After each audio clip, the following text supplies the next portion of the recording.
നമസ്കാരം, ന്യൂസ് കാർഡിലേക്ക് സ്വാഗതം.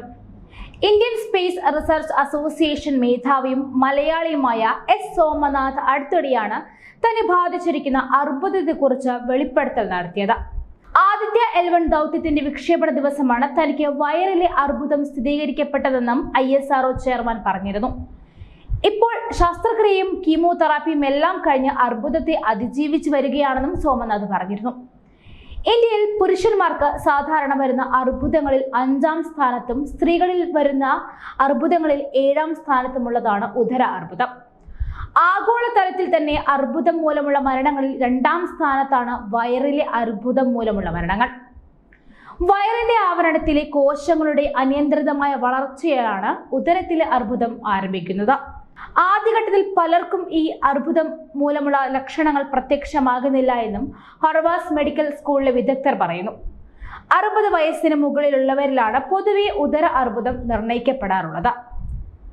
പുകച്ചതും ഉപ്പ് അധികവും ചേർത്തതും അച്ചാറിട്ടതുമായ ഭക്ഷണങ്ങൾ ധാരാളം അടങ്ങിയ ഭക്ഷണക്രമം, ഉയർന്ന തോതിലുള്ള മദ്യപാനവും പുകവലിയും, വയറിലെ അൾസർ, മുൻപ് നടത്തിയ ഉദര ശസ്ത്രക്രിയകൾ, കുടുംബത്തിലെ അർബുദ ചരിത്രം എന്നിങ്ങനെ വയറിലെ അർബുദത്തിന് സാധ്യത വർദ്ധിപ്പിക്കുന്ന ഘടകങ്ങൾ നിരവധിയാണ്.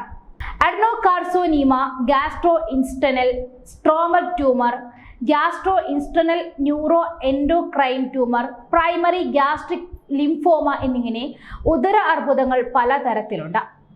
വിശപ്പില്ലായ്മ, ഭക്ഷണം വിഴുങ്ങാനുള്ള ബുദ്ധിമുട്ട്, ഓക്കാനം, ഛർദി, ദഹനക്കേട്, നെഞ്ചെരിച്ചിൽ, വിശദീകരിക്കാനാവാത്ത ഭാരനഷ്ടം, വയറിൽ ഗ്യാസ് കെട്ടൽ, രക്തം ഛർദിക്കൽ, പൊക്കിളിന് മുകളിലായി വയറിൽ വേദന, ചെറുതായി ഭക്ഷണം കഴിച്ചാൽ പോലും വയർ നിറഞ്ഞ തോന്നൽ എന്നിവയെല്ലാം ഉദര അർബുദത്തിന്റെ ലക്ഷണങ്ങളാണ്. ചിലതരം രക്തപരിശോധനകൾ, CT scan, barium solo test, MRI scan, endoscopic ultrasound, upper endoscopy എന്നിവയെല്ലാം വയറിലെ അർബുദം നിർണ്ണയിക്കാനുള്ള മാർഗങ്ങളാണ്. അർബുദം എത്ര അളവിൽ പടർന്നിട്ടുണ്ടെന്നും എന്നതിനെ അടിസ്ഥാനപ്പെടുത്തിയാണ് ചികിത്സ നിർണ്ണയിക്കാൻ കഴിയുക. ശസ്ത്രക്രിയ, കീമോതെറാപ്പി, റേഡിയേഷൻ, ഇമ്മ്യൂണോതെറാപ്പി എന്നിവയെല്ലാം ഈ അർബുദത്തിനെതിരെയുള്ള ചികിത്സയിൽ ഉൾപ്പെടുന്നു.